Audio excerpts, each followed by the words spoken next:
అభిషేకించబడిన వాక్కు వెలువడుతున్నప్పుడే అనేకమైన అద్భుతాలు జరగాలి, ఆశ్చర్యమైన కార్యాలు జరగాలని ప్రార్థన చేస్తూ ఉన్నాం. ఒక్కొక్కరి గుండెల్లో ఉన్న వ్యాధి బాధలన్నీ తొలగిపోనట్లు నాయనా, సియోనులో నుండి నీ వాక్కునిచ్చి నీ ప్రజలను తృప్తిపరిచి ఈ ప్రాంగణం అంతయు నీ వాక్యము వినగలిగినటువంటి, గ్రహింపగలిగినటువంటి మనస్సును దయచేసి ఘనత, మహిమ, ప్రభావములు మీరు పొందమని యేసు అత్యున్నతమైన నామములో స్తుతించి ప్రార్థించి వేడుకుంటున్నాం తండ్రి, ఆమేన్. గట్టిగా దేవునికి రెండు చేతులెత్తి గట్టిగా స్తోత్రం చెల్లిందు. స్తోత్రం, స్తోత్రం, స్తోత్రం. హల్లెలూయా.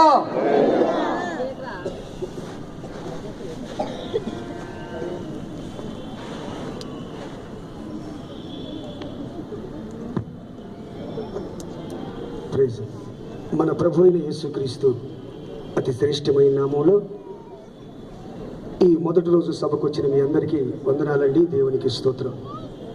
దైవజనులు ఈసన్న గారు మన మధ్యలో లేకపోయినప్పటికీ ఈ సేవా పరిచర్ని ప్రేమించి ఈ హైదరాబాద్ ప్రాంతంలో అనేక మంది ఈ హోసన్నా మినిస్ట్రీస్ని ప్రోత్సహిస్తూ ఈ తెలంగాణ ప్రాంతంలో ఆయా ప్రాంతాల్లో మందిరాలు కట్టబడటానికి, ఈ సేవ జరగటానికి అందరూ సహకరిస్తూ ఉన్నారు. ఈ సభలు కూడా అలాగే ప్రోత్సహించారు కనుక ప్రభు ఈ యొక్క సభల్ని ఆశీర్వాదకరంగా ఈ మొదటి రోజున మనల్ని అందరినీ నడిపించారు. ప్రభు జరగవలసిన 2 రోజులు, రేపు ఎల్లుండి కూడా ప్రభు ఆశీర్వాదకరంగా జరిగించి తన దాసుల్ని బలపరిచి వాడుకునేటట్లు అందరం చేతుల పైకెత్తి స్తోత్రాలు చెల్లిద్దాం. స్తోత్రం, స్తోత్రం, స్తోత్రం, స్తోత్రం, స్తోత్రం, స్తోత్రం, స్తోత్రం, స్తోత్రం. బైబిల్ గ్రంథంలో ఒక ప్రాముఖ్యమైన సంగతి మీకు చెప్తాను. అదేంటంటే ప్రభు అయిన యేసుక్రీస్తు లోకాన్ని ప్రేమిస్తున్నాడని, మనల్ని ప్రేమిస్తున్న ఆ యేసు ఆశీర్వదించడానికి లోకానికి దిగి వచ్చాడని, కులమని మతమని లేకుండా అందరినీ ప్రేమిస్తూ పరలోక రాజ్యానికి వారసులుగా మారుస్తున్నారు అని, ఆయన ప్రేమామయుడని, క్షమించే దేవుడని, ఆశీర్వదించే దేవుడని, జాలి కలిగిన దేవుడని మనందరము చెప్పుకుంటున్నాం. ఆ విధంగానే సంతోషిస్తూ ఉన్నాం. అయితే దేవుడు కూడా మనల్ని ప్రేమిస్తున్నాడు, ఆశీర్వదిస్తున్నాడు, అందరినీ క్షమిస్తున్నాడు అన్నది వాస్తవమే. అయితే దేవునికి కూడా ఒక ఆశ ఉంది, యేసయ్య కూడా ఒక ఆలోచన ఉంది మన పట్ల. అది ఏంటంటే, నేను ఈ లోకంలో ఉన్న వారిని అందరినీ ప్రేమిస్తున్నాను, క్షమిస్తున్నాను, జాలి చూపిస్తున్నాను. మరి వీళ్ళు నన్ను ప్రేమిస్తున్నారా లేదా అన్నది ప్రభువు ఆలోచన. బాగా గమనించండి. యేసయ్యలో ఉన్న ఒక ఉద్దేశం ఏంటంటే, చాలా మందిని అడిగాడు, పేతురు నీవు నన్ను ప్రేమిస్తున్నావా అని అడిగాడు. ఇంకా బైబిల్లో వాక్యం చెబుతుంది, న్యాయాధిపతుల గ్రంథంలో 5వ అధ్యాయం 31వ వాక్యంలో రాయబడిన ఒక సంగతి చదువుదాం. న్యాయాధిపతుల గ్రంథం 5వ అధ్యాయం 31వ వాక్యం. ఆయనను ప్రేమించువారు బలముతో ఉదయించు సూర్యుని వలె ఉందురు. బాగా గమనించండి. ఆయనను ప్రేమించువారు ఉదయించు, బలముతో ఉదయించు సూర్యుని వలె ఉంటారు. అంటే ఆయన ప్రేమించే వాళ్ళు ఎలా ఉంటారు? ప్రభువు యొక్క ఆశ కూడా ఒకటే. వీళ్ళు నన్ను ప్రేమించాలి, నేను వీరిని ప్రేమిస్తున్నాను, వీరి కొరకు నా ప్రాణాన్ని పెట్టాను. ఆయన త్యాగం కలిగిన దేవుడని, క్షమించే దేవుడని మనందరికీ తెలుసు. ఆ ఆశీర్వాదాలు పొందుకోవాలనే ఈ మొదటి రోజు సభకి మనం వచ్చాం. ఆయన నిన్ను ఆశీర్వదిస్తాడు అన్నది వాస్తవం. నిన్ను క్షమిస్తాడు, దీవిస్తాడు, నీకు ఆరోగ్యాన్ని కలుగు చేస్తాడు అన్నది వాస్తవం. ఆయన నీకు అన్నీ చేస్తాడు. మరి నువ్వు ఆయన కోసం ఏం చేస్తున్నావు? అందుకే ఆ వాక్య భాగంలో పరిశుద్ధాత్మ దేవుడు ఏమని రాసించాడో తెలుసా? ఆయనను ప్రేమించువారు బలముతో ఉదయించు సూర్యుని వలె ఉంటారు అని. సూర్యుడు మనకు తెలుసు, సూర్యుడిని డైరెక్ట్గా ఎవరు చూడలేరు. అంత వేడిగా, అంత క్రాంతిమయంగా ఉంటాడు. ఎన్ని లైట్లు వేసినా సూర్యుడి దగ్గర ఏ క్రాంతి సాలదు, అంత క్రాంతి ఉంది. మరి ఆయన ప్రేమించే వాళ్ళు కూడా అంత క్రాంతితో, అంత వెలుగుమయంగా, అంత ఆశీర్వాదకరంగా ఉంటారు అన్నది వాక్యం చెబుతున్న సత్యం. అంత మాత్రమే కాదు, సూర్యుడు అంటే మామూలుగా ఉదయించి వెళ్ళిపోయే సూర్యుడు కాదు, బలముతో ఉదయించే సూర్యుడు. బలం అంటే ఆయన ప్రేమిస్తే బలము అని రాయబడి ఉంది అక్కడ. ఆయన ప్రేమించేవారు బలంగా ఉంటారు. ఆ బలం ఎలా ఉంటుందో సూర్యునితో పోల్చి చెబుతుంది వాక్యం. అయితే ఆ బలాన్ని గురించి బైబిల్ ఏమంటుందో తెలుసా? బలం అంటే ఆయన్ను ప్రేమించేవారు ఎలాంటి బలం పొందుకుంటారో తెలుసా? ఆర్థికంగానైనా, ఆరోగ్యంగానైనా, ఆత్మీయంగానైనా బలంగా ఉంటారని వాక్యం చెబుతున్న సత్యం.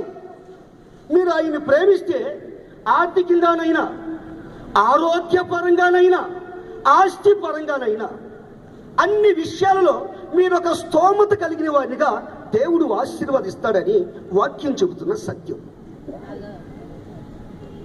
మీకు ఇంకొక సంగతి చెప్తాను.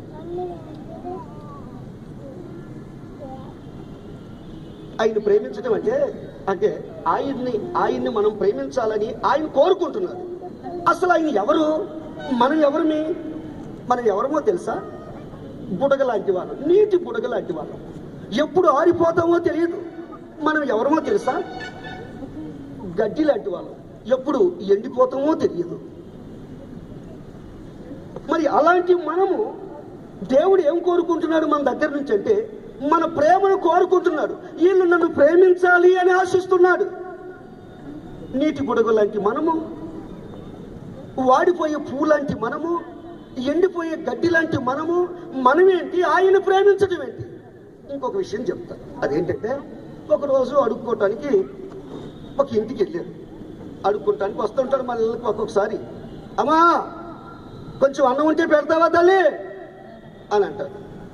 అయ్యా ఏదన్నా ఒక ప్యాంటు, చినిగిపోయిన ప్యాంట్ అయినా పర్వాలా, ఏదో ఒక ప్యాంట్ ఇస్తావు నాయనా అని అంటారు. ఇస్తారు. అడుక్కునేవాడికి అన్నము పెడతారు.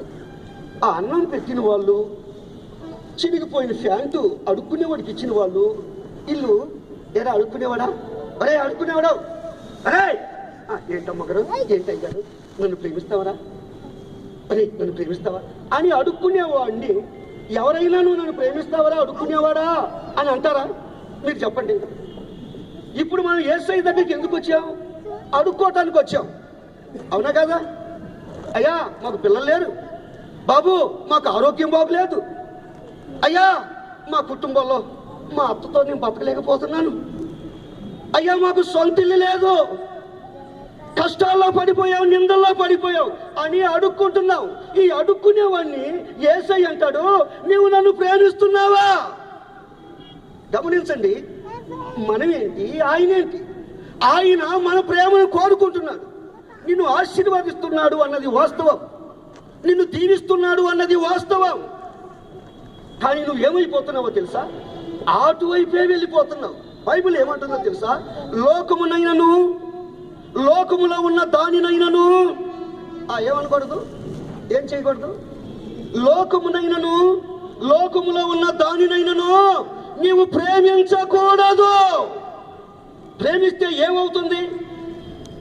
శాపం వస్తుంది. చూడండి, మరొక వాక్యాన్ని మనం చదువుతుంటాం. మరొక వాక్యాన్ని కొరింథీయులకు రాసిన మొదటి పత్రిక 16వ అధ్యాయము 22వ వాక్యం.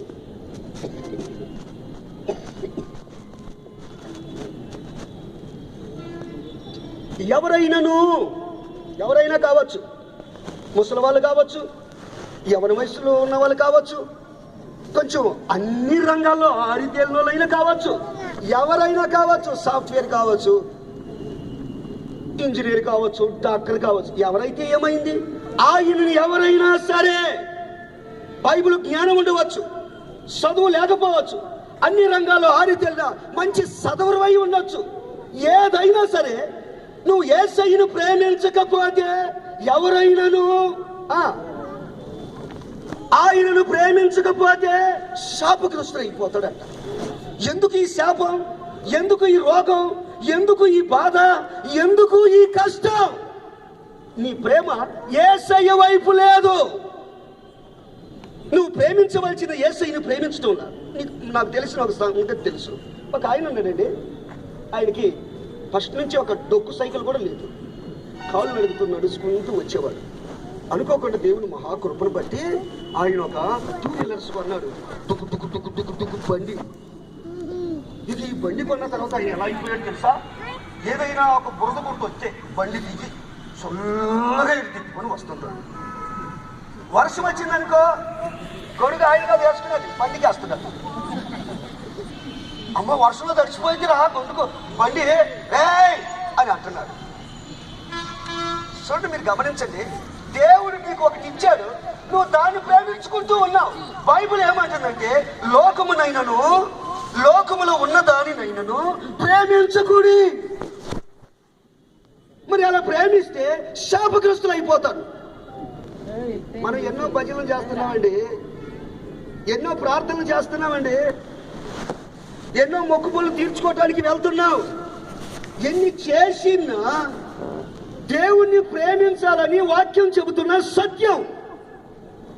మీకు ఇంకో సంగతి చెప్తా, అదేంటంటే ఒక యవనస్తుడు ఉన్నాడు. అతడు దేవుని ప్రణాళిక ప్రకారం దేవుని ఉద్దేశాన్ని నెరవేర్చడానికి పుట్టాడు. మామూలు వ్యక్తి కాదు ఆయన, దేవుని ప్రణాళికల్లో ఉన్న వ్యక్తి. అయ్యా వీడిని దర్శనం ద్వారా కొన్నానయ్యా, వీడికి దేవుని పిలుపుందయ్యా, దేవుడు కనిపించాడయ్యా, అప్పుడు నాకు పుట్టాడయ్యా అని ఆ తల్లి అతని గురించి సాక్ష్యం చెప్తుంది. ఇతను కూడా సాక్ష్యం చెప్పుకుంటాడు. మరి ఇలాంటి వ్యక్తుల గురించి ఒక సాక్ష్యం అండి. ఒక అమ్మాయి చెబుతుంది, దేవుని ఉద్దేశాలు ఫిలిస్తీన్ల చేతుల్లో నుండి ఇశ్రాయేలు ప్రజలు రక్షించవలసిన ఒక వ్యక్తిని గురించిన సాక్ష్యం. ఏమని సాక్ష్యమో తెలుసా? ఆ న్యాయాధిపతుల గ్రంథంలో 16వ అధ్యాయం. నా మాటలు మీరు బాగా గమనించండి. ఈ రాత్రి దేవుడు మిమ్మల్ని ఆశీర్వదించాలని కోరుకుంటున్నాడు, మీ కన్నీళ్లను తుడవాలని ఆశిస్తున్నాడు. అందుకనే ఈ మాటలు మీతో చెప్తున్నాను. ఏమనుంది అక్కడ? న్యాయాధిపతుల గ్రంథంలో 16వ అధ్యాయం 15వ వాక్యం. అప్పుడు ఆమె నా యందు నీకు ఇష్టం లేనప్పుడు నేను నిన్ను ప్రేమిస్తున్నాను అని నాకు ఎందుకు చెప్పావురా? ఏయ్ శాంసన్ అని అంటుంది ఒక అమ్మాయి. ఏ అమ్మాయి? అదే దెలీలానే అనే అమ్మాయి. ఈ అమ్మాయినంట ఈ శాంసన్ అంట ఏమని చెప్పాడంట శాంసన్ ఆ అమ్మాయికి? దెలీలా నిన్ను ప్రేమిస్తున్నాను దెలీలా, నువ్వంటే నాకు ప్రాణం దెలీలా, నువ్వు లేకపోతే క్షణంగా నిద్ర పట్టదు దెలీలా అంటున్నాడంట. అసలు ఇతను ఈ శాంసన్ ఎవరి కోసం పుట్టాడు? అతని ఉద్దేశం ఏంటి? అతని ప్రణాళిక ఏంటి? అతని దర్శనం ఏంటి? ఆ భావం ఏంటి? బాగా గమనించండి. దేవుని ఉద్దేశాన్ని నెరవేర్చడానికి పుట్టినవాడు దేవుని సంగతిని మర్చిపోయాడు, దేవుని ఆలోచనలే పక్కన పెట్టాడు. ఏం చేస్తున్నాడంటే లోకాన్ని ప్రేమిస్తున్నాడు, లోకంలో ఉన్న దాని వైపు పడ్డాడు. ఫాలోయింగ్. ఏం ఫాలోయింగ్? లేడీస్ ఫాలోయింగ్ ఎక్కువ ఉంది మనోడికి. ఇక ఏ ఫాలోయింగ్ లేదు. ఈ ఫాలోయింగ్ చూసుకుంటూ మురిచిపోతున్నాడు. ఇప్పుడు ఈయన అంటాడంట, దెలీలా చెప్తుంది, శాంసన్ నీ ద్వారా నేను రక్షించబడ్డాను శాంసన్, నీ ద్వారా నేను బాప్తిస్వం పొందాను శాంసన్, నువ్వు చెప్పిన వాక్యాన్ని బట్టి నేను రక్షించబడ్డాను శాంసన్, నీ ద్వారా ఆ రక్షకుడైన యేసయ్యను నమ్మాను శాంసన్ అని అందా ఈ అమ్మాయి. చూడండి ఈ అమ్మాయి అందా ఏమంది? అదే సత్యముక్కడా, బండతలగాడా, నువ్వు నన్ను ప్రేమిస్తున్నానని చెప్పేవో కదరా, చెప్పాల్సిన నిజం అంతా చెప్పకుండా నన్ను ప్రేమిస్తున్నానని చెప్తున్నావు ఎట్టా అని అంటారు. అంటే మీకు ఇంకా అర్థం కాలేదా? శాంసోను ఆ అమ్మాయికి ఏం చెప్పాడంటే, hey Delilah I love you Delilah అన్నాడంట. మరి ఎప్పుడు అన్నాడో ఏమో, ఏ SMS లో చెప్పాడో తెలియదు, ఎక్కడ చెప్పాడో తెలియదు, కానీ అసలు చెప్పేశాడు. ఈ అమ్మాయి గుట్టు బయట పెట్టేసిందండి. తర్వాత ఏమైంది శాంసోన్ పరిస్థితి? దేవుని ఉద్దేశాలు నెరవేర్చవలసిన వారు, దేవుని ప్రణాళిక ప్రకారం పుట్టిన వ్యక్తి, దేవుని కోసం నేను సమర్పించుకున్నానని చెప్పుకుంటున్న వ్యక్తి చివరికి కళ్ళు పోయాయి. అనేకుల మనోనేత్రాలు వెలిగించాల్సిన శాంసన్ కళ్ళు పోగొట్టుకున్నాడు. గుండోడైపోయాడు. కష్టపడుతుంటే ఈ శాంసోన్ కష్టార్జితం అంతా కష్టమంతా ఏమైపోతుందో తెలుసా? దొంగల పాలైపోతుంది. అతను కష్టపడితే దొంగలు తింటున్నారు, అతను కష్టపడితే హాస్పిటల్ పాలైపోతుంది, అతను కష్టపడితే వడ్డీ పాలైపోతుంది, అతను కష్టపడితే ఏదో ఒక విధంగా నష్టం కలుగుతుంది. కారణం, లోకాన్ని ప్రేమిస్తున్నాడు, ప్రార్థన చేస్తున్నాడు, భక్తి అంటున్నాడు. ఎందుకు ఈ నష్టం కలుగుతుంది? ఎందుకు మాకు ఈ రోగాలు? మేము ఎందుకు ఇంత ఆర్థిక ఇబ్బందులు ఉన్నాం? మా కష్టమంతా ఎందుకు నష్టపాలైపోతుంది? వరదల పాలైపోతుంది, దొంగల పాలైపోతుంది, హాస్పిటల్ పాలైపోతుంది. ఎందుకు? శాంసోన్ వలె లోకాన్ని ప్రేమిస్తే ఎవరి జీవితమైనా సరే అది పాతాళానికి దిగజార్చబడుతుందన్నది వాస్తవం, నగ్న సత్యం. గట్టిగా ఒకసారి హల్లెలూయా చెప్తాం. బాగా గమనించండి. అందుకని మీరు దేవునికి మొదటి స్థానం దేవునికి ఇవ్వాలి, ఆ తర్వాతే ఏదైనా. మీకు ఇంకొక చిన్న సంగతి చెప్పనా? ఒకసారి యేసు ప్రభు దగ్గరికి ఒక యవనస్తుడు పరిగెత్తుకుంటూ వచ్చాడండి. పరిగెత్తుకుంటూ వచ్చి అలాగ సాగిలపడి సద్బోధకుడా అని సంబోధించి నిత్య రాజ్యానికి నేను వారసుని కావాలి అని అన్నారు. అయితే ఈ అబ్బాయి అలాంటి వాడు తెలుసు, యవనస్తుడు. అందరి దగ్గర మంచి సాక్ష్యం ఉంది. ఈ అబ్బాయికి చాలా మంచి సాక్ష్యం ఉంది. ఆత్మలో ఎగురుతాడు, గంతులేస్తాడండి బాబు, తీగ రాగాలు తీస్తాడండి బాబు. అతని విధానమే వేరు, అతని పద్ధతే వేరు. అబ్బా ఎంత మంచి కుర్రోడ్రా, ఎంత భక్తి కలిగిన కుర్రోడ్రా అని మనుషుల దగ్గర, అందరి దగ్గర ఆ అబ్బాయికి ఒక మంచి సాక్ష్యం ఉంది. ఈ సాక్ష్యాన్ని సంపాదించుకుని అబ్బాయి ఒక రోజు యేసు ప్రభుని గురించి తెలుసుకొని పరిగెత్తుకుంటూ యేసు ప్రభు దగ్గరికి వెళ్ళి, సద్బోధకుడా, నిత్య రాజ్యానికి నేను వారసుని కావాలి, తమ్ముండవాడు నేను ఒక్కనే, భక్తిలో ఆత్మీయతలో నేను ఒక్కనే అన్నట్లుగా చెప్పాడు. ఒరే ఏం మాటగారివిరా నువ్వు, ముందు నీ సంగతి చెప్తా. మనుషులను మెప్పించవచ్చురా, నన్ను మెప్పించగలుగుతామంటరా? నీ సంగతి చెప్తారని ఒక మాట అన్నాడు యవనస్తుడు కదా. యవనస్తుడు తగ్గట్టుగా చెప్పాడు, జాగ్రత్త బాబు, అమ్మాయిలతో జాగ్రత్త, అబ్బాయిలతో జాగ్రత్త, తల్లిదండ్రులు గౌరవించు అని ఒక మాట అన్నాడు. అంటే ఇది చిన్నప్పటి నుంచే తెలుసండి బోధ. నేను చాలా భక్తి కలిగిన మా ఊరిలో కడుకోండి అన్నాడు. యేసు ప్రభు హృదయపు అంతర్భాగాలు ఎరిగిన దేవుడు కదా. మనం ఎంత ఎగిరి గత్తులు వేసి వాళ్ళ దగ్గర వీళ్ళ దగ్గర మంచి సాక్ష్యం సంపాదించుకున్నా దేవుని దగ్గర సంపాదించుకోవాలి, మనుషుల దగ్గర సంపాదించదు. అది ఈజీ, మహా ఈజీ. దేవుని ఒకరికి ఎదురు పిలిచి అనే ఆటపాడు అన్నంటే నువ్వు 24 గంటలు నన్ను పొగుడుకుంటూ ఉంటావు, అన్న తర్వాత రై ఎవడైనా అంటావు. ఏమి ఇవ్వలేదు అనుకో, ఈ పాస్టర్ గారిని ఎట్టో సైడ్ చేస్తే బాగుంటుంది, ట్రాన్స్ఫర్లో ఏదో ఒకటి అన్న ఉద్దేశం వస్తుంటుంది. ఇప్పుడు ఈ అబ్బాయి యేసు ప్రభు దగ్గరికి వెళ్ళాడా? వెళ్ళిన తర్వాత యేసు ప్రభు ఏమన్నాడు తెలుసా? నీ ఆస్తిని అమ్మి ఎవరికి ఇవ్వాలి? వీధులకు పంచి ఇక్కడికి వచ్చాయి అన్నాడు. మరి వచ్చాడా? ఆ మాట ఎప్పుడైతే విన్నాడో వ్యసన పడ్డాడు, బాధపడ్డాడు. అంటే ఈ అబ్బాయి దేన్ని ప్రేమిస్తున్నాడు? ఆ శాంసన్ అంటే అదే తెలియని ప్రేమించాడు గుడ్డమ్మాయిని. మరి ఈడెవరిని ప్రేమిస్తున్నాడు? అందరి దగ్గరేమో భక్తి పరుడు అని వేసాడు. అప్పుడు యేసు ప్రభు ఈ అబ్బాయిని గురించి ఏమన్నాడు తెలుసా? నాకు నిత్య రాజ్యానికి వారసుని కావాలయ్యా, నా అంత భక్తులు లేడండి అని అన్నాడా? ఎంతని యేసు ప్రభు అంటాడు, ఒరే సూది బెజ్జంలోనికి ఏం దొరుకుతుంది? వంటి దొరుకుతుంది, కానీ నువ్వు పొరపాటుని పరలోక రాజ్యంలో ప్రవేశించలేవురా. అయ్యి బాబో, ఎంత మంచి సాక్ష్యం కలిగిన వ్యక్తికి ఎంత తీసిపడేసాడు దేవుడు. ఎందుకు ఇది జరిగింది? ప్రేమ. నీ ప్రేమ ఎటువైపు ఉంది? నీ ఆలోచన ఎటువైపు ఉంది? దేవుని ప్రేమించకపోవటం వల్లే శాంసోన్ చెరసాల్లో ఎంత కష్టపడినా, చెరసాల్లో కష్టపడుతుంటారు, రాజమండ్రి జైలు ఉంది, ఆయన కష్టపడి వాళ్ళ ఊరికి డబ్బులు పంపిస్తుంటారు జైల్లో కష్టపడి. కానీ శాంసోన్ కష్టపడిందంటే వాళ్ళ ఇంటికి పంపించారు, అక్కడ దొంగలు రొట్టెలు వేసుకొని తింటున్నారు. ఎందుకో తెలుసా? శాంసోన్ ఒక దైవ చిత్తంలో ఉండవలసిన శాంసోన్ లోకాన్ని ప్రేమించాడు. మరి ఈ యవనస్తుడు ఆస్తిని ప్రేమించాడు. ఇంకొక చిన్న సందర్భం చెప్తా, గట్టిగా ఒకసారి హల్లులో చెప్పండి. ఒకసారి దేవుడు అబ్రాహాంకి ప్రత్యక్షం అయ్యాడు అబ్రాహాంకి. ఎందుకంటే అబ్రాహాంకి సంతానం కొరకు దేవుణ్ణి నమ్ముకొని కొన్నాళ్ళు జీవించాడు. తర్వాత సంతానం లేకపోయినా, యేసయ్యా నీవే నాకు, అన్నీ నీవేనయ్యా, నువ్వు లేకపోతే క్షణమైనా బ్రతకలేదు, సమస్తం నీవే నా దేవుడా అన్నాడు అబ్రాహాం. నా సర్వస్వం నీవే, నా ఆస్తి నీవే, అన్నీ నీవేనయ్యా, నేను ముసలోనైనా మూది వచ్చేంతవరకు ఎత్తుకునేది నీవేనయ్యా అని సమస్తం దేవుని మీద ఆధారపడ్డాడు అబ్రాహాం.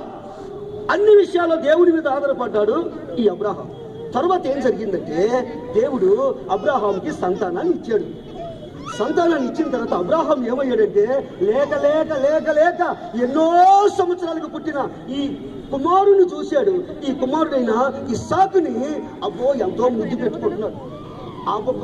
ఆ బొగ్గు గిల్లుతున్నాడు, ఈ బొగ్గు కొరుకుతున్నాడు, ఆ ముగ్గు గిల్లుతున్నాడు, భుజాల మీద వేసుకున్నాడు, పాసుపోతున్నాడు. పోయినా కొడుక నీ కొరకే రెండు బాధలు ఎదురు చూసిందా, తడపరా నా బట్టలు తడిపినా పర్వాలేదురా అని వాళ్ళ కొడుకుని తల మీద తెచ్చుకుంటున్నాడు. కొడుక నేను ముసలోనైతే నీవేనా నాకు కూడి పెట్టేది కొడుక, నీవేనా నన్ను చూసేది కొడుక, నువ్వు లేకపోతే నేను బ్రతకలేదయ్యా, అయ్యా నీకేం కావడానికి చూస్తున్నాడు. మళ్ళా ఎత్తుకుంటున్నాడు, మళ్ళా రెండు చేసినా ఒకటి చేసినా తుడుచుకుంటున్నాడు కానీ, ముద్దు పెట్టుకుంటున్నాడు కానీ ఇసిరి కొట్ల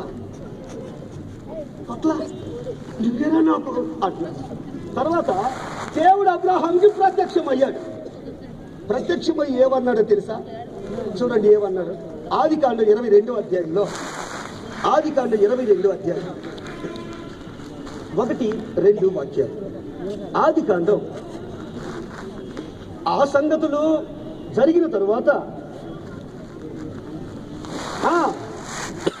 అబ్రాహామును పరీక్షించను. ఎలాగనగా ఆయన అని పిలువగా నీకు ఒక్కగాని ఒక్కడై ఉన్నా, ఆ మాటను గుర్తుపట్టండి, నీకు ఒక్కగాని ఒక్కడై ఉన్నా అని ఇంకేమంటున్నాడు? అనగా నీవు ప్రేమిస్తున్నా, ఒక్కగాని ఒక్కడైనా వదిలేసేయ, ఒక్కగాని ఒక్కడైనా నీకు మోసం అనేస్తే బాగుండేది. అలా అనలా. ఏమన్నాడంటే నీకు ఒక్కగాని ఒక్కడై ఉన్నా అనగా నీవు ప్రేమిస్తున్నా ఇస్సాకు నాకు బలివు అన్నాడు. ఇప్పుడు బైబిల్ ఏమని చెప్తుందంటే 2 ఉంటే లేని వానికి 1 ఇవ్వమని బైబిల్ చెప్తుంది. అవునా కదా?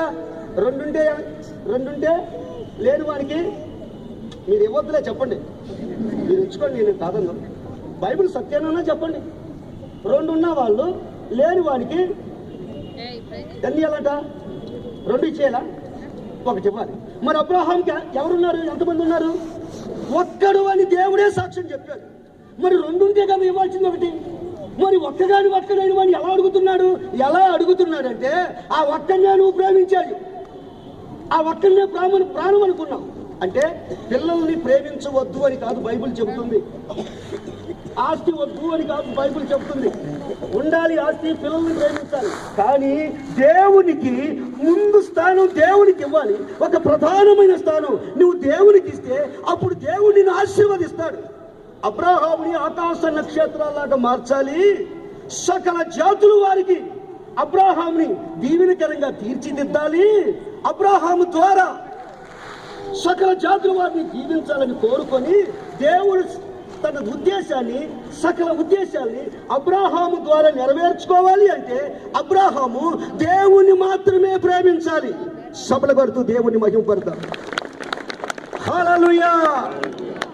నీ జీవితంలో కూడా నీకు ఆస్తులు ఉండొచ్చు, అంతస్తులు ఉండొచ్చు, పలుకుబడి ఉండొచ్చు, పిల్లలు ఉండవచ్చు, కానీ మొదటి నువ్వు యేసయ్యను ప్రేమిస్తే యేసయ్య నీ ద్వారా, నీ సంతానం ద్వారా సకల జాతులు వారిని ఆశీర్వదిస్తాడు అన్నది నగ్న సత్యం. అందుకని ఈ రాత్రి నువ్వు యేసయ్యని ప్రేమించాలి. యేసయ్యకి మొదటి స్థానం ఇవ్వాలి. యేసయ్యా, నీవే నా భాగ్యం, నీవే నా సర్వం, నీవు లేనిదే నా జీవితం లేదు, నా కుటుంబం లేదు, నీ తర్వాతే నాకు ఏదైనా. నేను కూడా ఈ సేవకు వచ్చిన తర్వాత తెలిసింది, మా అమ్మకి నేనంటే మహా ప్రేమ, ఎక్కడ లేని ప్రేమ. తర్వాత మా అమ్మకి మెంట్లో వచ్చింది, పిచ్చి పట్టింది. ఎందుకురా పిచ్చి పట్టిందంటే, లోకాన్ని, లోకంలో ఉన్న వాటిని ప్రేమిస్తే ఇదే జరిగిద్ది. అందుకనే కొంతమంది ప్రేమికులు ఉన్నారు, చచ్చిపోతున్నారు, బతికేవాళ్ళు లేరు. మనం యేసయ్యను ప్రేమిస్తే జరిగే ఆశీర్వాదాలు ఏంటో తెలుసా? చూడండి, ఇంకొక మాట చదవండి. ద్వితీయోపదేశకాండం 13వ అధ్యాయము 3వ వాక్యం. 13వ అధ్యాయము ద్వితీయోపదేశకాండం 13వ అధ్యాయం 3వ వాక్యం. 3వ వాక్యం.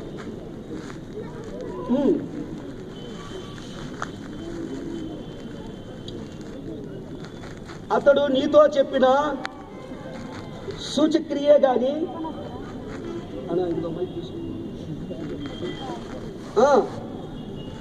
సూచక్రియే గాని మహత్కార్యమే గాని సంభవించినను ఆ ప్రవక్త మాటలను కలలో కనువాని మాటలను వినకూడదు. చూడండి, ఈ మాటను మీరు గమనించండి. మీకు చాలా మంది ఎదురవుతుంటారు ప్రవక్తలు అంటూ, మోసాలు చేస్తూ. నాకు ఈ కళ వచ్చిందబ్బా, ఈ కళ వచ్చిందయ్యా, నువ్వు 3 వారాలు వచ్చే మందిరానికి అంతా బాగైపోతుంది అని కొన్ని మాయ మాటలు చెప్తుంటారు. ఇదే దేవుడు చెప్తుంది. అసలు దేవుడు నీ జీవితంలో ఎందుకు కార్యం జరగడం లేదంటే, కళలు చెప్పేవాడు, ప్రవచనాలు ప్రవచించేవాడు మాటలు మీరు నమ్మకండి. అసలు మీరు దేవుడిని ప్రేమించకనే కొన్ని కష్టాల్లో పడుతున్నారు అన్నది వాస్తవం. ఇది బైబిల్లో రాయబడిన ఒక మాట. ఏమంటున్నారు దేవుడు? కళలు కనువాడిని కానీ, ప్రవచనాలు ప్రవచించేవాడి మాటలు కానీ మీరు వినకూడదు. చదవన్నా. యాలయనగా, ఎందుకంటే మీరు మీ దేవుడైన యెహోవాను మీ పూర్ణ హృదయముతోను మీ పూర్ణ ఆత్మతోను ప్రేమించుచున్నారో లేదో తెలుసుకొనుటకు. అందుకు ఈ కష్టం, అందుకు ఈ బాధ, అందుకు ఈ నష్టాలు. నువ్వు యేసయ్యను ప్రేమిస్తున్నావా లేదా? కలలు కనే వాళ్ళు చెప్తారు, ప్రవచనాలు ప్రవచించే వాళ్ళు చెప్తారు, బిడ్డ నువ్వు దశంభాగం ఇవ్వకపోవటం వల్ల, ఇదిగో ఈ పరిచర్యకి రాకపోవటం వల్ల 3 వారాలు వస్తే 4 వారాలు వస్తే ఓ అని పంతులు వేస్తుంటారు. కారణం అది కాదు. నువ్వు దేవుణ్ణి ప్రేమిస్తున్నావా లేదా అనేది ఒక ఆలోచన. కష్టాలు ఎందుకు వస్తున్నాయి అంటే లోకాన్ని ప్రేమించటం వలన. అందుకని అబ్రాహాము ఎప్పుడైతే యేసయ్యను ప్రేమించటం మొదలు పెట్టాడో, ఒక్కడిని దేవుడు చెప్పాడు, అదిగో నేను చూపిస్తున్న పర్వతానికి బయలుదేరు. ఆ పర్వతాల్లో ఏ పర్వతమో చెప్పలా. 3 రోజులు ప్రయాణం చేశాడు ఇస్సాకుని బలివ్వటానికి. ఒక్క రోజు చాలు, 3 రోజులు ప్రయాణం దూరం చూపించాడు. ఏదో ఒక రోజైనా అబ్రాహాం మనసు మారుతుందేమోనని.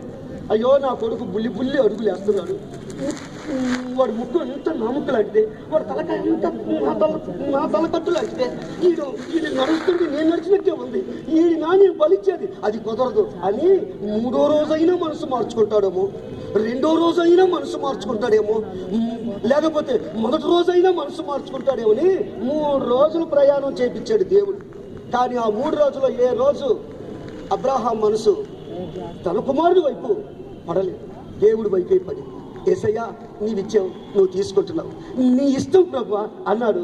దేవుడిని ఎప్పుడైతే అబ్రాహాము ప్రేమించటం ప్రారంభించాడో అబ్రాహాము జీవితానికి సమస్తం సమకూడి జరగటం ప్రారంభమయ్యింది. ఇస్సాకు బలికాల, ఇస్సాకు బదులుగా గొర్రె పిల్ల ప్రత్యక్షమయ్యింది. హల్లెలూయా! జీవితంలో ఒక కార్యం జరుగుతుంది. అందుకనే దేవుణ్ణి ప్రేమిస్తే అబ్రాహాము జీవితాన్ని ఎలా చేశాడో తెలుసా? ఒక్క పాయింట్ మీకు చెప్తాను. అదేంటంటే సామెతల గ్రంథంలో దేవుణ్ణి ప్రేమిస్తే కలిగే ఆశీర్వాదాలు చెప్తాను. నేను ఇంతవరకు చెప్పింది పాయింట్లు కాదు, అంతా ఇంట్రడక్షనే. హల్లెలూయా! ఎందుకంటే మీకు బాగా అర్థం అవ్వాలని, ఇంకా రేపటి రోజు ఇంకా జనాలు బాగా తీసుకురావాలని ఒక ఆలోచన. ఎందుకంటే దైవజనులు యేసన్న గారి లాంటి ఒక గొప్ప దైవజనుల దగ్గర మా జీవితాలను త్యాగం చేసుకొని బ్రతకటం మాకు ఎంతో ఆశీర్వాదం అనిపించింది. ఎందుకంటే మాకు యేసన్న గారు అడుక్కోవటం నేర్పలేదు. దేవుని కోసం త్యాగం చేయండిరా అంటాడు, సంఘంలో ప్రార్థన చేయండిరా అని చెప్తాడు, స్పాన్సర్ల కొరకు ఎగరపడొద్దురా అని చెప్తాడు. ఎందుకంటే ఆయన దేవుని వైపు మనసు ఉంచాడు, మా మనసు కూడా దేవుని వైపే ఉంచాలని ఆశిస్తాడు. ఏసన్న గారు టై కట్టగలుగుతాడు, షూట్ వేయగలుగుతాడు, ఏదైనా చేయగలుగుతాడు. కానీ అది కాదు, మనం సామాన్య జనుల దగ్గరికి వెళ్ళాలి. ఏసన్న గారు చెప్తాడు, ఒరే యేసు ప్రభు మనతో ఏమన్నాడ్రా అని అడుగుతుంటాడు. అప్పుడప్పుడు మౌనంగా ఉంటే ఆయన అంటాడు, మిమ్మల్ని మనుషులు పట్టే జాలరులుగా చేస్తాడురా అన్నాడు. అరే జాలరి ఎలా ఉంటాడురా? ఎలా ఉంటారు మీరు చెప్పండి? సొక్కా లేకుండా ఏదో ఒక గోసగుడ్డు పెట్టి అదొక రకంగా వెళ్తూ ఉంటాడు. ఇప్పుడు ఈయన సామాన్యమైన జనుల దగ్గరికి వెళ్ళి వెళ్ళగలుగుతాడు. మరి మనం ఎలా ఉండాలి అంటే, విశ్వాసులు ఇచ్చే వాళ్ళు బాగా ఆశీర్వదించబడాలి, మనం దేవుని వైపు చూడాలి, మనం ఈ లోకాన్ని ఆశించకూడదనే ఒక ప్రత్యేకమైన ఉద్దేశం ఏసన్న గారిలో ఉండేది. అది మాలో ఉంచాడు. లేకపోతే ఈ హైదరాబాద్లో ఒక పెద్ద ఏసీ మందిరం కట్టేవాళ్ళం. ఎట్లాగో తెలుసా? స్పాన్సర్ చెయ్యండి, వాళ్ళు ఇచ్చేరు కనుక వీళ్ళు ఎంత అయ్యారు అని చెబితే మీరు ఎంత తెచ్చిచ్చేవాళ్ళు. కానీ అలా చెప్పొద్దని చెప్పాడు. అలా కుదరదురా అన్నాడు. ఎందుకని అన్నా అంటే, బైబిల్లో అలా లేదురా, అలా చెబితే శాపంరా, మనం లోకాన్ని కాదురా, దేవుని ప్రేమిస్తే అన్నీ వచ్చేస్తాయిరా అనేవాడు. అందుకే బైబిల్లో ఏముంది చదవండి ఆ మాట. సామెతల్లో 8వ అధ్యాయము 21వ వాక్యం. సామెతల గ్రంథం 8వ అధ్యాయము 21వ వాక్యం. నన్ను ప్రేమించు వారిని ఆస్తికర్తలుగా చేయుదును, వారి నిధులను నింపుదును. ఆమేన్, హల్లెలూయా. ఎవరిని ప్రేమించే వాళ్ళని? యేసయ్యను ప్రేమించే వారిని ఏం చేస్తాడు ఆయన? ఆస్తికి కర్తలంగా మారుస్తాడు. ఈ రోజున ప్రపంచ దేశాలు మీరు చూడండి, క్రైస్తవుని యేసు ప్రభు ఎక్కడుంచాడో తెలుసా? ప్రధానమైన స్థానంలో ఉంచాడు. క్రైస్తవుడు ఎక్కడున్నాడో తెలుసా? ఈ లోకంలో ప్రపంచ దేశానికి ఒక తలగా దేవుడు నిలిపాడు. క్రైస్తవుడే లేకపోతే ఈ ప్రపంచమే లేదు. ఎందుకంటే క్రైస్తవుని దేవుడు అలా ఆశీర్వదించాడు. క్రైస్తవుడు ఎలాంటి వాడు? దేవుణ్ణి ప్రేమిస్తాడు. లోకంలో ఉన్న దానినైనా ప్రేమించడు.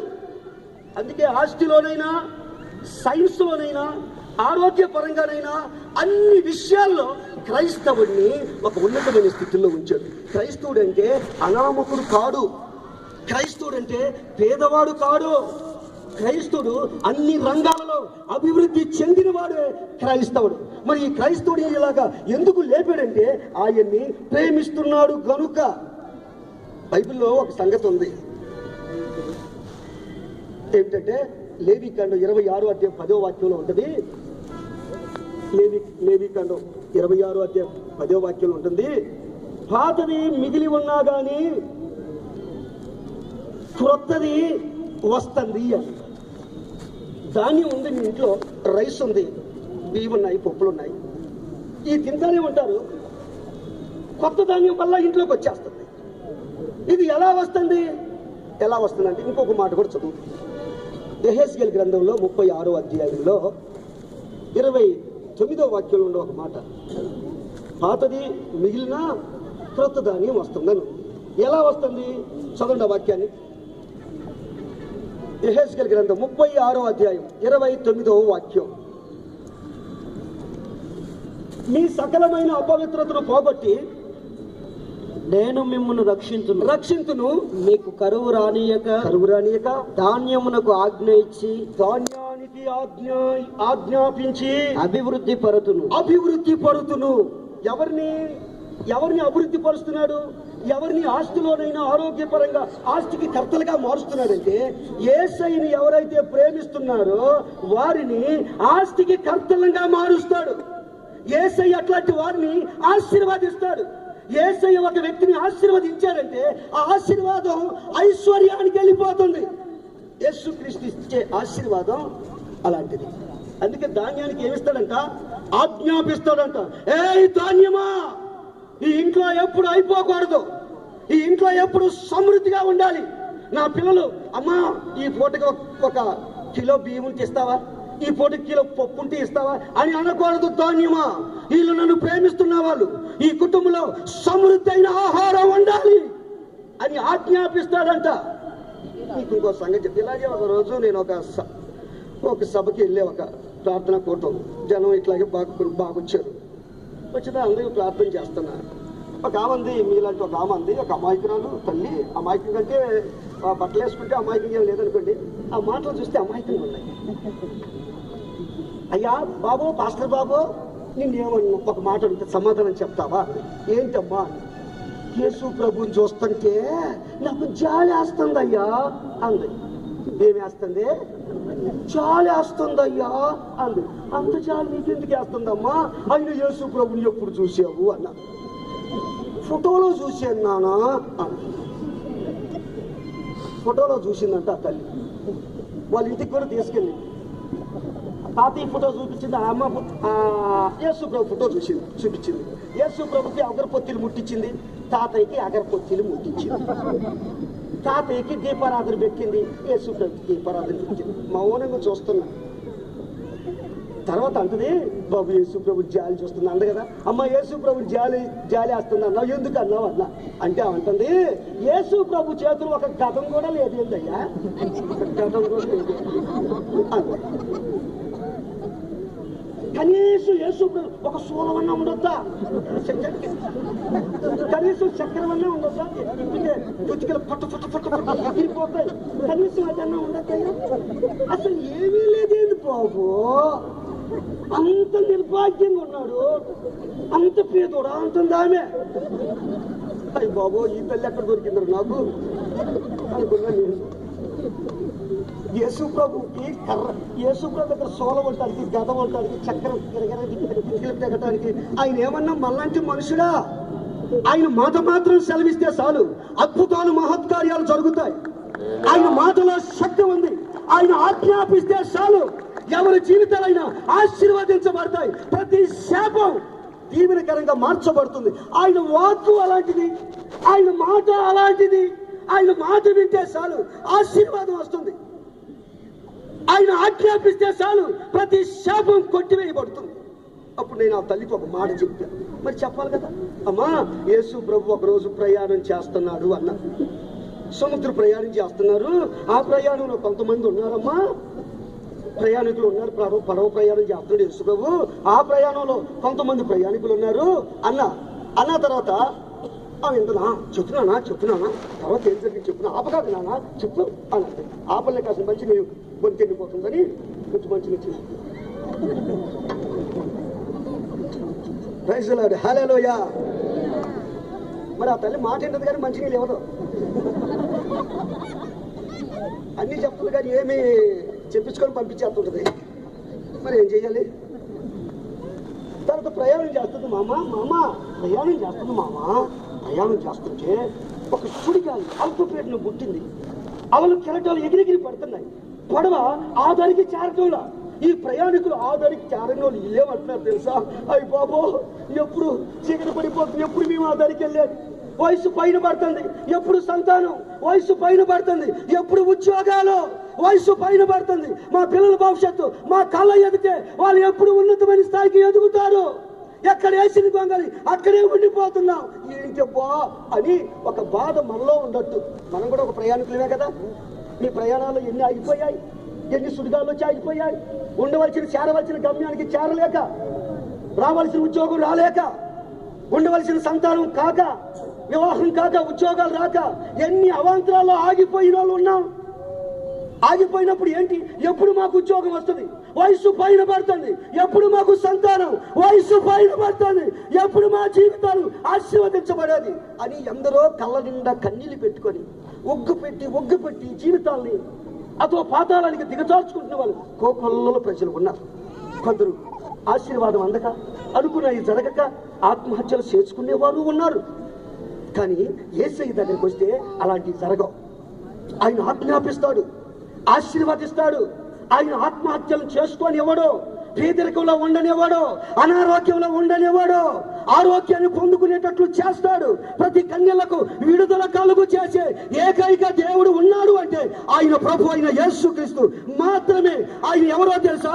సుచరిత్ర కలిగిన దేవుడు.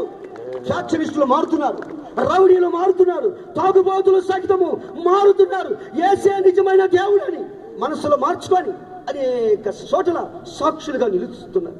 కొందరైతే మా మతమే గొప్ప అనుకుంటూ,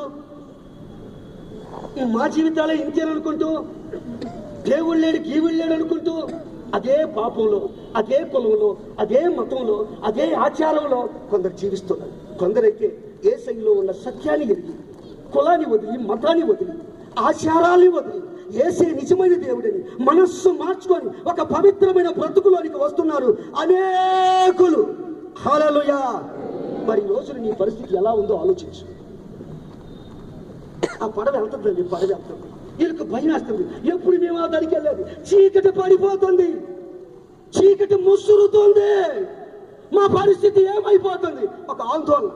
అంతలో ఎవరో చెప్పారు, యేసు ప్రభు ఉన్నాడు ఈ ప్రయాణంలో, యేసు ప్రభు ఉన్నాడు మన ప్రయాణంలో. మన ప్రయాణంలో ఉండే యేసు ప్రభుని మర్చిపోయినట్టున్నావు, వాళ్ళకి వీళ్ళకి పరిగెత్తుతున్నావు. మనం చర్చికి వెళ్ళే వాళ్ళం, మన ప్రయాణంలో యేసయ్య ఉన్నాడు రా. అరే మర్చిపోయావా? బాధ వచ్చినప్పుడు ఆయన మర్చిపోయి హాస్పిటల్ పోతే వెళ్తారా? కష్టాలు వచ్చినప్పుడు ఆయన మర్చిపోయి వడ్డీ పాలకి వెళ్తే ఎట్లా? ఆయన మర్చిపోతే ఆయన ఉన్నాడు మన ప్రయాణంలో అని గుర్తుపట్టిన వాళ్ళు యేసు ప్రభుకి చెప్పారు. యేసు ప్రభుని దిగ్గుమట్టేశాడు. లేచి సముద్రాన్ని చూశాడు, కెరటాలని చూశాడు. చూసిన ఆయన ఏమన్నాడు, నాకు తెలుసు మా ఊర్లో కూడా గుండ్లకమ్మ వాగు ఒకటి ఉంది, అప్పుడప్పుడు పొంగుతుంటుంది. పొంగినప్పుడల్లా మా ఊరు వాళ్ళందరూ ఏం చేస్తామో తెలుసా, గంగమ్మ తల్లి దానికాకమ్మ ఇంకేం కావాలంటే చేస్తాం, తలపాకులు ఇవ్వు, ఆకు ఒక్కలు ఇవ్వకు, అన్నీ ఇవ్వకు, కొబ్బరికాయలు కొడుతున్నావు తల్లి, కోడులు కోస్తున్నావు తల్లి అనేవాళ్ళు. ఇప్పుడు యేసు ప్రభువు ఎదగారు, ఒరే కోడింది అంటే ఆ గంగమ్మ తల్లికి పూర్వం వచ్చేస్తుంది, ఆకుంది అనరా పెచ్చోళ్ళారా, నేను చెప్తున్నా పెద్ద మనిషి వినండిరా, దెయ్యండ్రా పసుపు కొంకులో అని అన్నాడా? ఏమన్నాడు? ఏ గాలి ఆగిపో, సముద్రమా నిమ్మలమగు అని గాలిని గద్దించాడు, సముద్రాన్ని గద్దించాడు. అది నిమ్మలమైంది, చేరవలసిన గమ్యానికి, ఒక ఉన్నతమైన స్థాయికి చేరారు. నీ ప్రయాణంలో యేసు ఉన్నాడు, నిన్ను ఆస్తికి కర్తగా మార్చే యేసు ఉన్నాడు, నిన్ను ఆరోగ్యపు ప్రదాతగా మార్చే యేసయ్య ఉన్నాడు, ఒక ఉన్నతమైన దీవెన కలుగు చేసే యేసు నీతో ఉన్నాడు అన్నది వాస్తవం. హల్లెలూయా. అందుకే ఈ ఆత్మీయ యాత్రలో ఈ భక్తి జీవితాన్ని మనం విడిచిపెట్టక, యేసయ్యని కాదనక, వాక్యాన్ని పెడచెవిని పెట్టక, ఆయన్ని ప్రేమించే బిడ్డలంగా మన జీవితం ఉంటే మన ప్రయాణంలో ఆయన ఉంటాడు. మనం ఎక్కడ ఆగిపోకుండా ఒక గమ్యస్థానానికి, ఒక ఉన్నతమైన స్థితికి దేవుడు మనం తీసుకొని వెళ్తాడు. అందుకని ఆయన గాలిని గద్దించాడు లేదా? గాలి ఆగిపోయింది లేదా? ఇంకొక సంగతి చెప్తాను.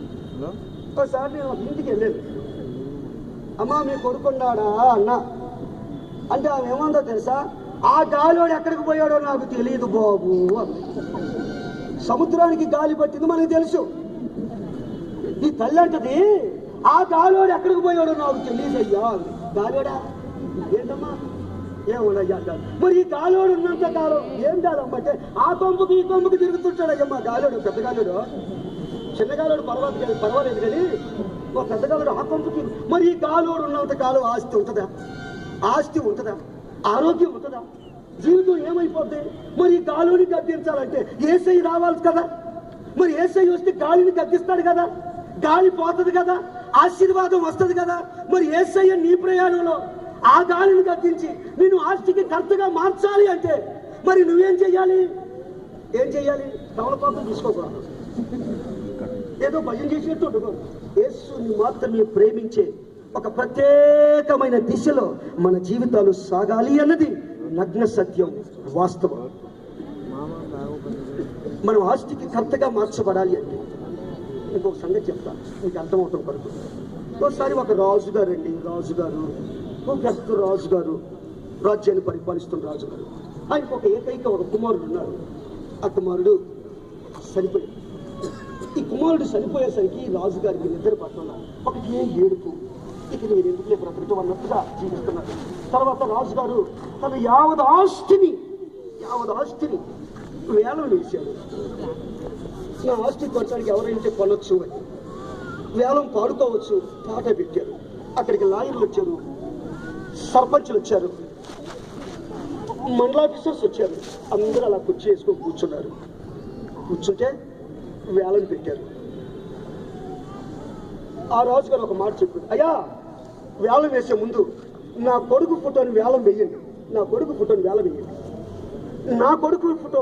వేలం వేయండి ముందు. ఆ తర్వాత నా యావదాస్తిని వేల వేయండి అన్నాడు.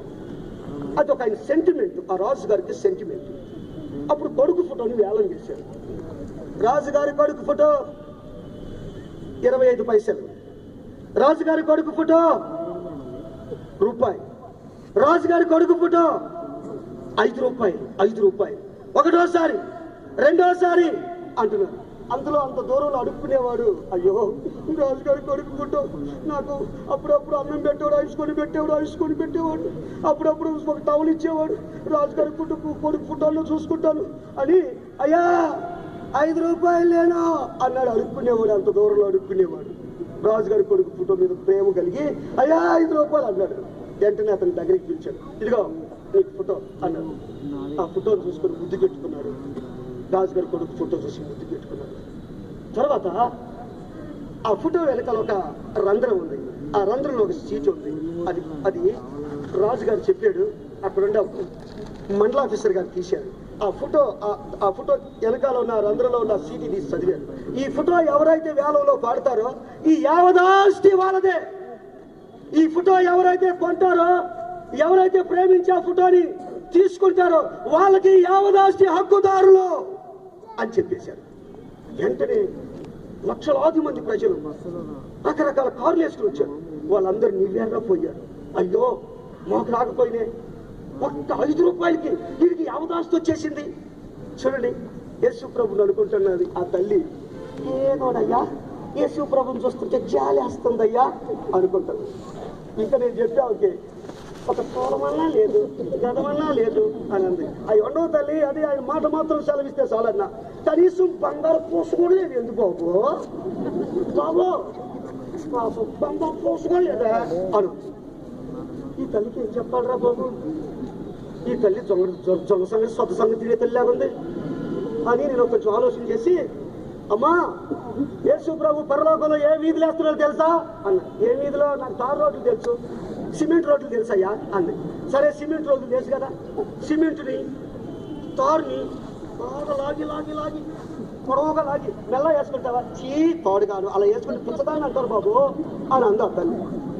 మరి యేసు ప్రభు పరలోకంలో బంగారు వీధులు వేస్తున్నాడు. ఏ వీధిలో? బంగారు వీధులు వేస్తున్నాడు. మరి యేసు ప్రభు ఇప్పుడు బంగారం తీసి మెల్ల వేసుకున్నాడు అనుకో, అప్పుడు పరలోకంలో మన ఇంజనీర్లు ఉన్నారు, పరలోకంలో ఆ దేవదూతలు. ఎట్లా యేసు ప్రభు మనం మనుషులు కాళ్ళ కింద ఉండే బంగారాన్ని వీధులు వేస్తుంటే యేసు ప్రభు మెల్ల వేసుకున్నారని యేసు ప్రభు పిచ్చోడుగా చూస్తారు. అందుకని యేసు ప్రభు బంగారానికి కాదు విలువిచ్చేది, కులానికి కాదు, చదువు కాదు, అందసందాలకు కాదు. దేనికి ఇస్తాడు విలువ? మనిషి యొక్క మనస్సుకు విలువిస్తాడు. అతడి మనస్సు ఎలా ఉంది, అతడి జీవితం ఎలా ఉంది, అతడు నన్ను ప్రేమిస్తున్నాడా లేదా అన్నది యేసయ్యకి కావాలి. హల్లెలూయా. అందుకే ఈ రాత్రి మీరు యేసయ్యని ప్రేమిస్తే మిమ్మల్ని ఏం చేస్తాడో తెలుసా? ఏం చేస్తాడు మీరు చెప్పండి. మీరు యేసయ్యని ప్రేమిస్తే ఏం చేస్తాడు? మీరు పేదరికాన్ని ఉండనివ్వడు, ఎక్కడికో వెళ్ళి తేగి అనేటట్లు చేయనీడు. ఆయన పౌరుషం కలిగిన దేవుడు అండి. అడుక్కోమని చెప్పడు. ఆయన రోషం కలిగిన దేవుడు. నా బిడ్డలు నేను దీవించాలని కోరుకునేవాడు. ప్రతి దానికి తుచ్చమైన అభిలాషలకు పడిపోయి జీవితంలో ఉన్న ఆశీర్వాదాన్ని మనం పోగొట్టుకోకూడదు. అందుకే మీరు ఆశీర్వదించబడాలి అంటే యేసయ్యను మీరు ప్రేమించాలి. ఆస్తికి కర్తగా మార్చబడతారు. ఇంకొక మాట చెప్తాను, ముగిస్తాను. ఈరోజు చాలా లేటుగా ప్రారంభించాం. రేపటి రోజున ప్రకటించిన రీతిగా చాలా త్వరితగతిలో ప్రారంభిస్తాం. చివరిగా ఒక్క మాట చదవండి. 91వ కీర్తనలో 14వ వాక్యం. అతడు నన్ను ప్రేమించుచున్నాడు గనుక, అతడు నన్ను ప్రేమిస్తున్నాడు కనుక నేను అతనిని తప్పించదను. చూడండి, అపాయమైన, సుడిగుండాలు అయినా, దండాలు అయినా, పాము దండం ఉందిరా నీకో, యాక్సిడెంట్ గండం ఉందిరా, ఎవరో చేసి చూపించుకుందంట ఒక ఆమె, నీకు భర్త గండం ఉంది అన్నాడంట. నీకేమో బ్రతకాల, సంసారం చేయాలా వద్దా? గండం ఉంటుంది, ఏ గండం ఉంటుందో చెప్పలేము. మరి ఈ గండాల నుంచి తప్పించబడాలంటే మనం ఎవరిని ప్రేమించాలి చెప్పండి మీరు? యేసయ్యను ప్రేమించాలి. యేసయ్యను ప్రేమిస్తే తప్పిస్తాడు. ఎక్కడి నుంచి తప్పిస్తాడు? మరొక్క వాక్యాన్ని 116వ కీర్తన 8వ వాక్యం. 116వ కీర్తన 8వ వాక్యం. మరణము నుండి నా ప్రాణమును, మరణము నుండి నా ప్రాణాన్ని, కన్నీళ్లు విడవకుండా నా కన్నులను, నీళ్లు విడవకుండా నా కళ్ళను, జారి పడకుండా నా పాదాలను నీవు తప్పించి ఉన్నావు. నీవు తప్పించావో. ఒక సాక్ష్యం అండి. మరణం నుండి నా ప్రాణాన్ని నేను ఎప్పుడు ఏడ్చుకుంటా అనకుండా ఎక్కువగా తల్లులు అక్కలు ఏడుస్తుంటారు. ఎప్పుడు చూసి ఏడిపే వాళ్ళకి, ఎప్పుడు ప్రతిదానికి ఏడిపే. అందుకని ఈ అక్కలు తల్లులు ఈ స్త్రీలు ఏడుపుకి అంతగా విలువ ఉండదు. ఎందుకంటే ఎప్పుడు ఏడిపే. కొంతమంది నవ్వుతా ఉండండి, ఆరోగ్యం ఉంటుంది. ఏమి నవ్వుతాం, పేత్ర అయ్యావు, నుంచి కట్టారు అని అంటారు. ఏమైందమ్మా, ఒక్క పూసన్న కొనిపెట్టాడా? ఎప్పుడు మా అమ్మ వాళ్ళ ఇంటికి దొరుకుతాడు, కిష్టమాత వచ్చే చాలు, కిష్టమాత వచ్చే చాలు అని అంటది ఆ తల్లి. అంటే దేవుని కొందరికి ఉండే గండాలు ఎవరికి ఎలాంటి గండాలు వచ్చే తెలియదు. ఏ గండం ఉన్నా సరే, అది నీటి గండమైనా పాము గండమైనా, అది ఏ గండమైనా తప్పిస్తాడు. అందుకే ఆ కీర్తనకారుడు చెప్తున్నాడు, ఆయన నన్ను తప్పించాడు, ప్రతి చోట తప్పించాడు. ఇప్పుడు వరకు నేను కన్నీళ్ళు పెట్టలేదండి, నేను జారిపడలేదండి అని అంటున్నాడు. ఎందుకండి దావీదు ఇట్లాంటి ఆశీర్వాదం నీకు ఎందుకు వచ్చింది చెప్తా సాక్ష్యం. ఏ కీర్తనకారుడా, ఎందుకు వచ్చింది నీకు ఆశీర్వాదం అంటే ఆయన మొదటి వాక్యంలో అంటాడు. ఏమన్నాడు తెలుసా? చదవండి ఆ మాటని. అదే అధ్యాయం మొదటి వాక్యంలో, యెహోవా నా మొరను, నా విన్నపములను ఆలకించి ఉన్నాడు.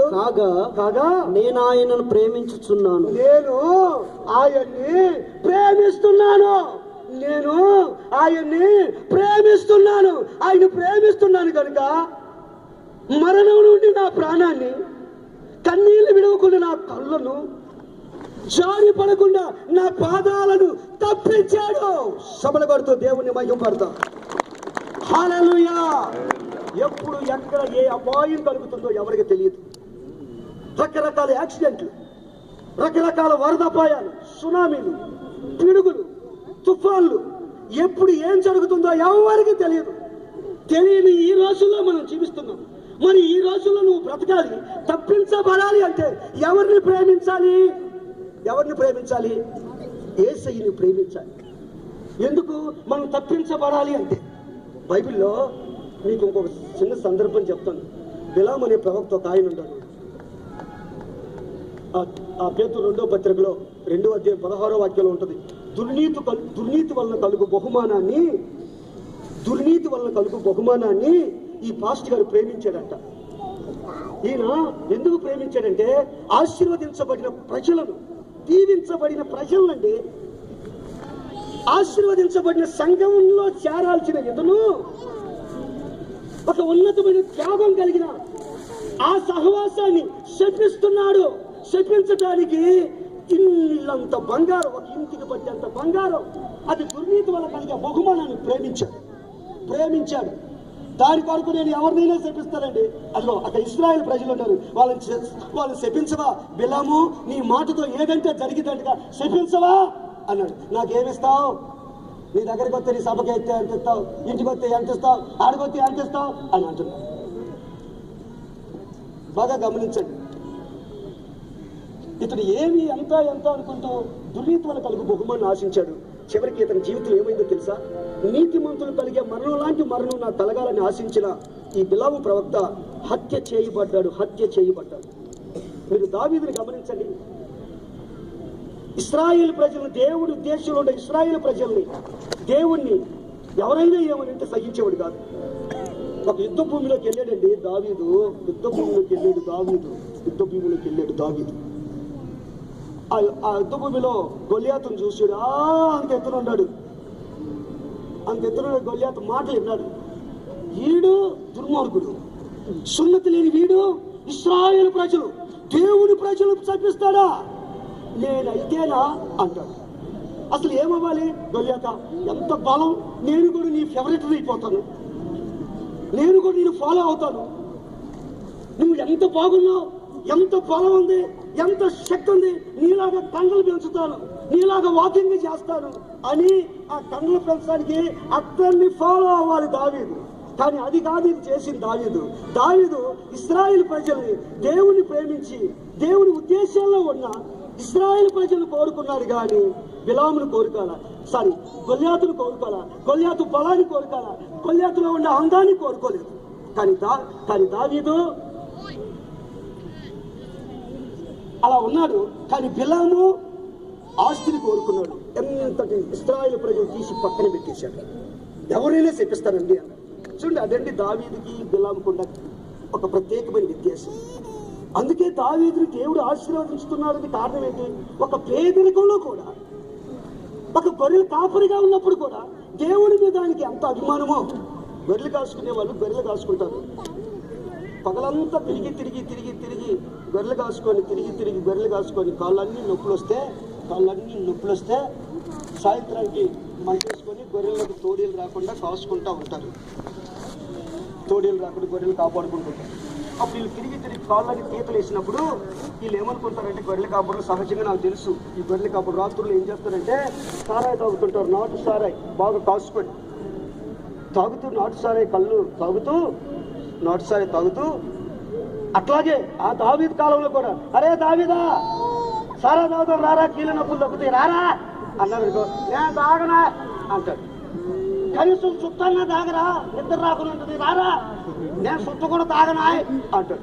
మరి సుట్టా తాగనంటావు, కళ్ళు తాగనంటావు, బీడీ తాగనంటావు, ఏంట్రా అసలు నీకు నీ ఉద్దేశం ఏంట్రా? ఏమైనా సినిమా రావాలని ఇలా ఏంట్రా, నీ కోరిక ఏంట్రా అని ఎవరైనా అడిగారు అనుకో, ఆ చిన్న వయసులో ఉన్న దావీదు అడిగారు అనుకో, అప్పుడు దావీదు ఏమంటాడు తెలుసా? నా కోరిక ఏంటంటే దేవుని మందిరంలో ఒక్క దినవల్ల గడపాలని నా కోరిక అండి. దేవుని మందిరంలో పచ్చని ఒలివా చెట్టులాగా ఉండాలని ఆశ అండి. చూడు, దేవుడి మందిరాన్ని దైవ